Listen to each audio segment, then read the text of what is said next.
लगातार पिछले कुछ दिनों से हमारे देश का अनएम्प्लॉयमेंट रेट बढ़ता ही जा रहा था और बढ़ के अब ये पहुंच चुका है 9% से भी ज्यादा।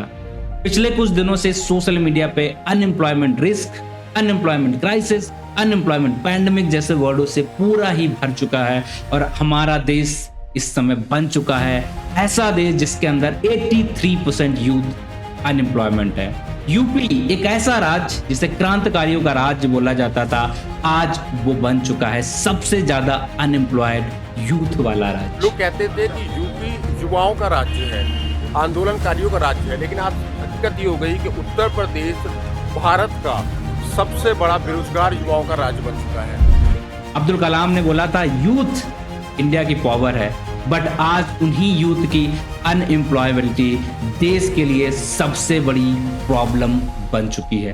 तो क्या है इन प्रॉब्लम्स का सलूशन?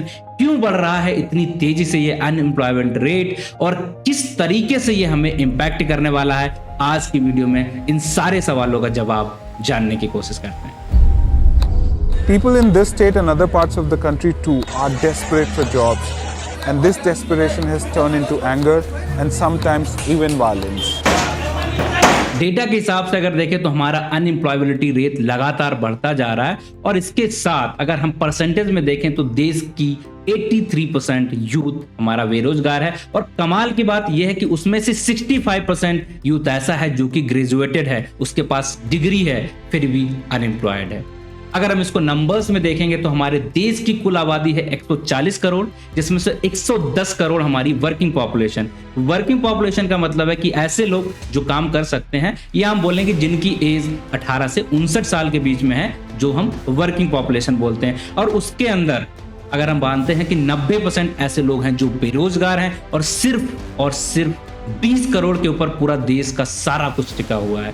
ये है अभी हमारे देश की हालत। इस बढ़ते हुए अनएम्प्लॉयमेंट रेट का कारण एक नहीं है, इसके पीछे हमारा खराब एजुकेशनल सिस्टम, हमारी खराब सरकार की पॉलिसी, हमारी सोसाइटी और हमारा डिल्यूजनल यूथ, ये सब इसके जिम्मेदार हैं जिसकी वजह से ये इतना हर साल तेजी से बढ़ता चला जाता है। तो चलिए शुरू करते हैं सबसे पहले एजुकेशनल सिस्टम के बारे में। आगे बढ़ने से पहले आपको बताता हूं कि अनएम्प्लॉयबिलिटी एंड अनएम्प्लॉयबिलिटी ये दोनों अलग अलग चीजें हैं।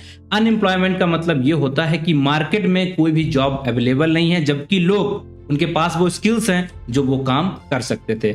और अनएम्प्लॉयबिलिटी की मतलब ये हुआ कि मार्केट में तो जॉब है बट लोग ऐसे नहीं हैं, लोगों के पास स्किल्स ऐसे नहीं हैं जो उस काम को वो कर सकें। और हमारे देश में अनएम्प्लॉयबिलिटी अनएम्प्लॉयमेंट से बहुत ज्यादा बड़ी प्रॉब्लम है। हमें अनएम्प्लॉयबिलिटी पे ज्यादा काम करना चाहिए और उसके लिए रिस्पॉन्सिबिलिटी है हमारे एजुकेशनल सिस्टम। मैंने 2 मास्टर डिग्री की हुई हैं, जिसमें एक एमए इंग्लिश लिटरेचर से है और दूसरी एमए एजुकेशन है, एमएड जिसको बोला जाता है। लेकिन आज मजबूरी बस इस ज़िले में निकली हुई चपरासी की पोस्ट के लिए मुझे लगना पड़ रहा है, क्योंकि काफ़ी समय से प्राइवेट सेक्टर में भी ऐसी कोई वैकेंसीज़ नहीं है, और अगर वैकेंसी हैं तो क्वालिफ़िकेशन के अकॉर्डिंग वहाँ पे पेमेंट या सैलरी या अपन एक कहीं फिक्सेशन नहीं है। देश में हर साल 1 करोड़ से भी ज़्यादा लोग ग्रेजुएट हो रहे हैं, लेकिन जॉब 80% तक को भी नहीं मिल पा रही। अगर हम ऐसी डिग्री की बात करते हैं लाइक बीए, बीएससी और बीकॉम, अगर हम इन्हें छोड़ भी दें तो जो हमारी बीटेक है, एमबीए है, इतनी बड़ी डिग्रियों की अगर हम बात करें तो यहाँ पर भी बीटेक के अंदर हर साल 15 लाख स्टूडेंट निकलते हैं और एमबीए के अंदर भी हमेशा 10 लाख लोग निकलते हैं। जिसमें से अगर हम जॉब की बात करें तो बीटेक में 80% से ज्यादा बच्चों को जॉब नहीं और एमबीए में तो 90% से भी ज्यादा बच्चों को जॉब नहीं मिल रही। अब हाल तो ये है, आईआईटी और आईआईएम के बच्चों का भी प्लेसमेंट की कोई गारंटी नहीं बची है, जिसके लिए बच्चे 2-2, 3-3 साल कॉम्पिटिशन एग्जाम की तैयारी करके वहां पहुंचते हैं। अब वहां भी जॉब की कोई भी सिक्योरिटी नहीं है। डिग्री मिल पा रही है, स्किल्स नहीं, डिग्री मिल पा रही है, जॉब नहीं मिल पा रही, तो इसका सीधा मतलब बस इतना ही है कि कॉलेज वो स्किल्स सिखा नहीं रहे हैं जो मार्केट के लिए चाहिए। और अगर कॉलेज वो स्किल्स नहीं सिखा रहे हैं तो वो फीस किस चीज़ की इतनी ज़्यादा ले रहे हैं, इसके लिए स्टूडेंट को लोन भी लेना पड़ रहा है और पेरेंट्स की पूरी जिंदगी की कमाई सिर्फ फीस भरने में चली जा रही है। इस इंफ्रास्ट्रक्चर के बेस पे बच्चों से इतनी ज़्यादा फीस ली जा रही है, मतलब उन्हें लोन भी लेना पड़ रहा है और उसके बदले में अगर आप कॉलेजेस में जाओगे तो आपको लैब भी नहीं मिलेंगी। मान लो अगर लैब मिली तो वहां पर आपको सिस्टम नहीं मिलेंगे, सिस्टम मिले तो उसके सॉफ्टवेयर नहीं मिलेंगे, और सॉफ्टवेयर में मिले तो वो इतने कैपेबल नहीं होंगे कि बच्चे उनका यूज करके कुछ सीख पाए। मार्केट इतनी तेजी से ग्रो कर रहा है, इतनी तेजी से चीजें चेंज हो रही, हमारा पूरा स्किल सेट ही चेंज हो गया। बट अगर आप हमारे सिलेबस को देखोगे तो जो आपके पेरेंट्स ने पढ़ा था वही आपने पढ़ा, और हो सकता शायद आपके बच्चे भी वही सिलेबस पढ़े। अगर हम इस तरीके से सिलेबस पढ़ाएंगे तो यही है हमारी अनएम्प्लॉयबिलिटी का सबसे बड़ा रीजन। हमारा सिलेबस सबसे बड़ा रीजन हो जाता है हमारी अनएम्प्लॉयबिलिटी। अब ये सब कुछ सिखाने की जिम्मेदारी होती है प्रोफेसर की। अगर हम कुछ टॉप प्रोफेसर्स को छोड़ दें तो बाकी प्रोफेसर इस बढ़ती हुई टेक्नोलॉजी चेंजेस के हिसाब से खुद को अडेप्ट भी नहीं कर पाते, तो वो सिखाएंगे कैसे? तो बस वही वो थ्योरी वाला पार्ट आपको सिखा देते हैं, उस थ्योरी के बेस पे आपको डिग्री तो मिल जाएगी, लेकिन मार्केट में, इंडस्ट्री में सिर्फ थ्योरी के बेस पे जॉब तो नहीं मिलती बिना स्किल के। कॉलेज आते टाइम आपको स्टार्टिंग में सब कुछ बताया गया था, यहाँ ट्रेनिंग प्लेसमेंट्स होंगे, आपको प्लेसमेंट ट्रेनिंग कराई जाएगी, इसके बाद आपको इंडस्ट्री विजिट कराया जाएगा, आपको यहाँ पर इंटर्नशिप मिलेगी। लेकिन 4th ईयर आते आते आपको खुद ही समझ में आ गया कि वो सारी चीजें सिर्फ और सिर्फ वाउचर पर लिखने के लिए होती हैं, उनका रियलिटी से कोई भी वास्ता नहीं होता है। अब आप कहोगे ये 10-15% जिनका सिलेक्शन हो रहा है वो कहाँ से हो रहा है? तो ये वो बच्चे होते हैं जो पढ़ाई के साथ साथ, कॉलेज के साथ साथ बाहर किसी पेड कोर्स को लेके यूट्यूब से या खुद हाथ पैर मार के किसी तरीके से कुछ स्किल सीख लेते हैं, बस उन्हीं को जॉब मिलती है। वहां पर कॉलेज का रोल होता है हमारा 0%, उनका कोई भी यहाँ पर योगदान नहीं होता आपको, चाहे जॉब दिलाने में चाहे स्किल सिखाने। अब बात करते हैं सरकार। न्यू एजुकेशनल पॉलिसी को आए हुए बहुत दिन हो चुके हैं, लेकिन उसकी ग्राउंड पे एग्जीक्यूशन की अगर हम बात करें तो अभी तक तो नहीं है। आगे कितने डिकेड के अंदर आएगी इसके बारे में सरकार ने कुछ कहा नहीं। अब जितने भी कॉलेजेस हमारे हैं, मोस्ट ऑफ द कॉलेज किसी ना किसी पॉलिटिशियंस का है, तो इसका मतलब रेगुलेशन भी उनके ऊपर होना नहीं है कि वो कितनी फीस चार्ज कर रहे हैं बच्चों से, क्या प्रोमिसेस कर रहे हैं, उन्हें फुलफिल कर भी रहे या नहीं कर रहे हैं। उनका तो सिर्फ इतना काम है कि वो बच्चों से फीस लें और डिग्री के नाम पे उन्हें नकल करा के किसी तरीके से डिग्री दे देना है। अब उस डिग्री को लेके बच्चे लिटरेसी रेट तो इंक्रीज करा रहे हैं और उसके साथ अनएम्प्लॉयड, ग्रेजुएटेड अनएम्प्लॉयड को भी बढ़ा रहे हैं, और इससे सरकार को कोई मतलब है ही नहीं। हाजीपुर जैसी मिलती जुलती तस्वीर उत्तर प्रदेश के कन्नौज की भी है। परीक्षा के दौरान शिक्षक बच्चों को नकल करवाते हुए देखे जा रहे हैं। कहीं टीचर जी कॉपी लिख रहे हैं तो कहीं बोल बोल कर नकल करवाई जा रही है। अब बैड रेगुलेशन सिर्फ कॉलेज तक नहीं बचा, कंपटीशन एग्जाम का भी रेगुलेशन इतना खराब है कि हर साल आपका पेपर लीक होगा। पेपर लीक नहीं होगा तो कम से कम जो रिजल्ट आएगा उसमें कुछ ना कुछ धांधली आपको देखने को मिल जाएगी। अब जो स्टूडेंट 3 से 4 साल मेहनत करते हैं, जिनका एग्जाम्स के लिए सिलेक्शन रेट इतना कम है हमारा, अगर आप यूपीएससी का देखते हैं तो जी 1% से भी सिलेक्शन रेट कम है। आप नीट का देखोगे तो 650 वाले बच्चे को इस बार कॉलेजेस नहीं मिल रहे हैं, और आईआईटी में देखोगे तो 3 से 4% उसमें भी है। इतनी मेहनत करने के बाद अगर एग्जाम में धांधली हो जाएगी तो बच्चों का थोड़ा बहुत मोटिवेशन है पढ़ाई करने का, स्किल डेवलपमेंट करने का, कुछ लाइफ में अचीव करने का, वो भी खत्म हो जाएगा। फिर सारे बच्चे आ जाएंगे हमारे इंस्टाग्राम पे और तवा तवा पे रील बनाना शुरू कर देंगे। यहाँ पर सरकार का ध्यान जाना ही नहीं है। और हम बात करें कि सरकार पॉलिसी बनाई तो है, स्किल इंडिया जैसी, उड़ान जैसी बहुत सारी पॉलिसीज चल रही, बट अगर आप उनको ग्राउंड लेवल पे जाके देखोगे उनका कितना एग्जीक्यूशन हो रहा, तो बस रेगुलेशन का खेल है। वहां पर भी सरकार इस चीज में पास हो गई कि मैंने तो खराब ही रेगुलेशन करना है। अब आप कहोगे क्या हर जगह रेगुलेशन खराब है? नहीं, हर जगह नहीं। अगर आप देखोगे हमारा जो इलेक्शन रिजल्ट होता है जिसमें 140 करोड़ लोग इन्वॉल्व होते हैं, उनकी काउंटिंग आप सुबह शुरू करते हैं और शाम तक काउंटिंग हो गई, कोई गलती नहीं होती, कुछ वहां दिक्कत नहीं होती, प्रॉपर एग्जीक्यूशन हो जाएगा। बट अगर आप बात कर दो कि न्यू एजुकेशन पॉलिसी को इम्प्लीमेंट करने की, स्किल इंडिया प्रोग्राम को अच्छे से एग्जीक्यूट कराने की, तो वहां पर इतना तो हमारे पास इंफ्रास्ट्रक्चर ही नहीं है। अब सरकार ये बताएगी। और अब बात करते हैं इंडियन यूथ की, जिसके ऊपर पूरी हम ये वीडियो बना रहे हैं। तो अगर आप पूछोगे कि सबसे ज्यादा हमारा इंस्टाग्राम का कंज्यूमर कहाँ है, इंडियन यूथ है।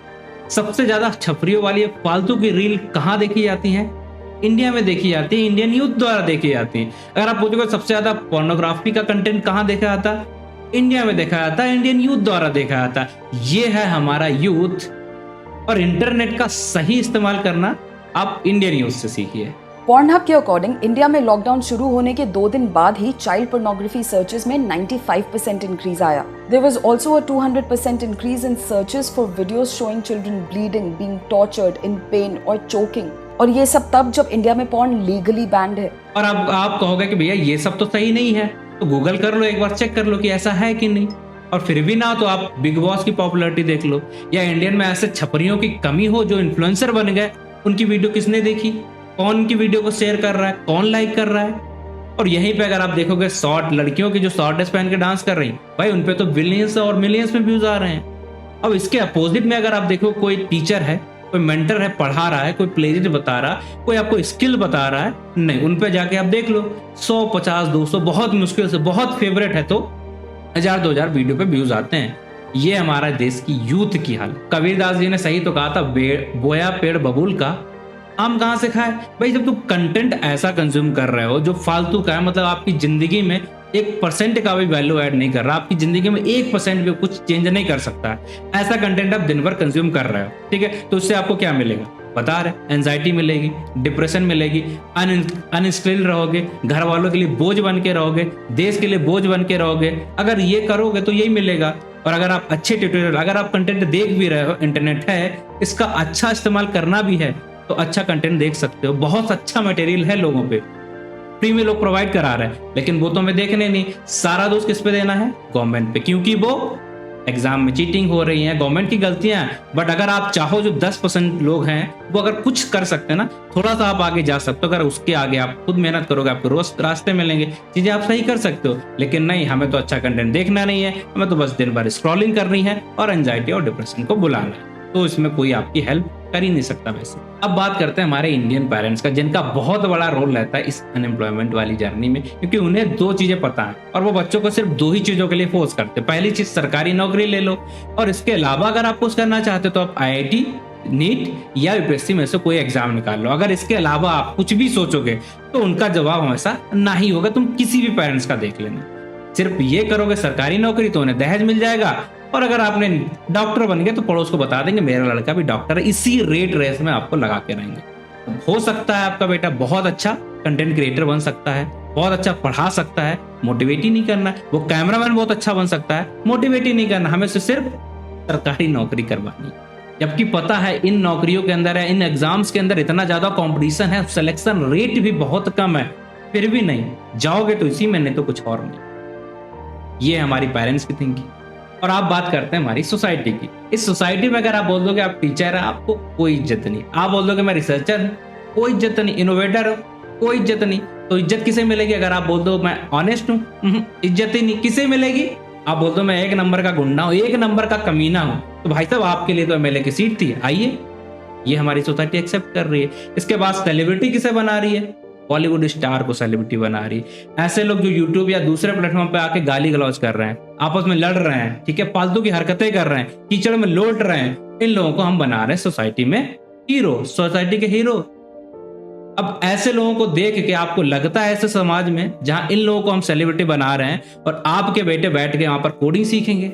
क्यों ही सीखेंगे? जब गाली देके अगर फेम मिल रहा, गाली देके अगर पैसा मिल रहा, तो वो कौन कोडिंग सीखेगा? क्यों सीखेंगे कोडिंग? अगर गाली देके पैसा मिल रहा है, फेम मिल रही है, तो भाई उसी में जाएंगे ना। क्यों ही सीखेंगे वो कोडिंग? क्यों अपना सर फोड़ेंगे? तो अब बात करेंगे भैया इसका इम्पैक्ट क्या होगा अगर हमने ये अनएम्प्लॉयमेंट जो हमारा रेट बढ़ती चली जा रही है, इसको कंट्रोल नहीं किया या रोका नहीं, तो क्या इम्पैक्ट होगा? तो सबसे पहले तो हम ये समझ लेते हैं, हमारे पास 140 करोड़ लोग हैं, जिसमें से ऑलरेडी 30 करोड़ लोग, मतलब जो वर्किंग पॉपुलेशन के अंदर नहीं आते, या बच्चे हैं या तो बूढ़े हैं, उन्हें हम हटा देते, जिसके अंदर 90 करोड़ हमारे बच्चे हैं वो हमारे अनएम्प्लॉयड हैं, और 20% जो बच्चे हैं वो उनके ऊपर इकोनॉमी चल रही है। अब होगा क्या अगर ये 90 करोड़ बेरोजगार हैं? इसका मतलब क्या होगा? ये इनके पास जितना भी पैसा है ये बचा के रखेंगे, ठीक है, ये खर्चे कम करेंगे, इकोनॉमी में पैसा नहीं जाएगा, तो क्या होगा? सरकार को टैक्स नहीं मिलेगा। सरकार टैक्स नहीं मिलेगी तो सरकार क्या करेगी? टैक्स बढ़ाने की कोशिश करेगी। अब टैक्स किस पे बढ़ाएगी? जो लोग 20% कमा रहे हैं, मतलब मिडिल क्लास पे। अब वो क्या करेंगे? सबसे पहला उनका ऑप्शन क्या होगा? देश छोड़ के जाने का। तो जो हमारे यहाँ कमाने वाले लोग हैं वो भी यहाँ से चले जाना है। दूसरा क्या होगा? सरकार किसी भी जगह इन्वेस्ट नहीं कर पाएगी, ना तो हॉस्पिटल्स में कर पाएगी, ना ही नया एजुकेशन सिस्टम बनेंगे, ना ही रिसर्च एंड डेवलपमेंट हो सकता है, ना ही हमारी रोड और इंफ्रास्ट्रक्चर वगैरह कुछ भी बनेगा। तो इससे अब क्या हो जाएगा? तो पहले तो हॉस्पिटल नहीं होगा तो बीमारी आएगी, नए बच्चे जो भी पढ़ सकते थे, ठीक है, वो भी नहीं पढ़ पाएंगे, इंफ्रास्ट्रक्चर नहीं होगा, आपस में ट्रेड नहीं होगा, तो इकोनॉमी और नीचे चली जाएगी। फिर इन सबको देख के क्या होगा?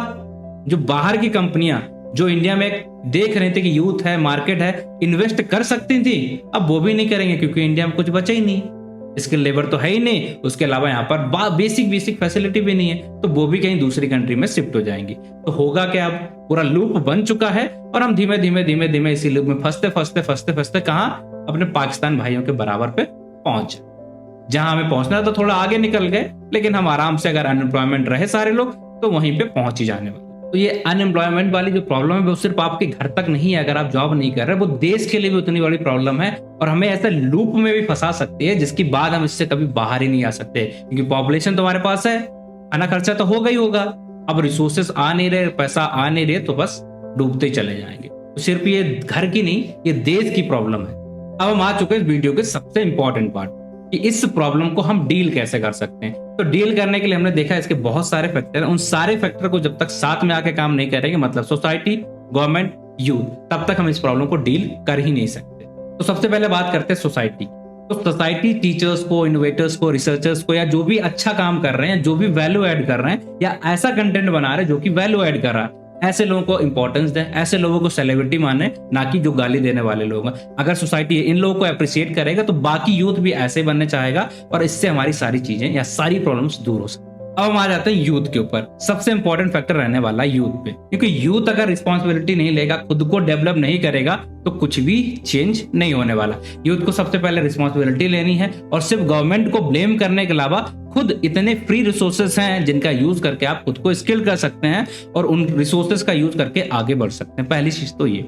सेकेंड, यूथ को जितने भी एडिक्शंस हैं, चाहे वो पॉर्न के हैं, गेमिंग के हैं, रील्स के हैं, इन सारे एडिक्शंस को दूर करना पड़ेगा। और बात कर रहे हैं इंटरनेट का सही इस्तेमाल अगर यूथ करेगा, मतलब अच्छा और वैल्यूड कंटेंट अगर देखेगा, तो उसके लिए फिजिकली और मेंटली दोनों तरीके से अच्छा है। और ऐसे लोग जो फालतू का कंटेंट बनाते हैं, उन लोगों को तुम्हें डुबोना पड़ेगा, उनको भाव नहीं देना पड़ेगा, तभी जाके बाकी लोग इंस्पायर होंगे। और अगर चाहे तो सबसे अच्छा ऑप्शन है कि जो खुद कर रहा है और उसी तरीके का और कंटेंट बनाए, ताकि बाकी लोग भी इसी इंस्पायर हों और वैसे कंटेंट को बनाने लग जाएं। अब यहाँ गवर्नमेंट क्या कर सकती है वो समझने की कोशिश करते। पहले तो जो ऐसे लोग हैं जो अच्छा काम कर रहे हैं, ऑलरेडी DRDO, इसरो जैसे इंस्टीट्यूट में काम कर रहे हैं, उन्हें एक इज्जत होनी चाहिए सोसाइटी में। इसी के साथ जो टीचर्स हैं, रिसर्चर्स हैं, इनको अवार्ड वगैरह देना चाहिए ताकि बाकी लोग भी इनसे इंस्पायर हो सकें। तो ये हमें सबसे पहले करना पड़ेगा। जो फालतू का कंटेंट रहता है उस पर थोड़ा सा रिस्ट्रिक्शन, जो वल्गर वाला कंटेंट है थोड़ा रिस्ट्रिक्शन दे सकती है। और तीसरी चीज गवर्नमेंट को यहाँ पर ये करना पड़ेगा कि जो भी पॉलिसी वगैरह गवर्नमेंट बना रही उनका एग्जीक्यूशन हो ग्राउंड लेवल, तो वो सारी चीजें पहुंचे।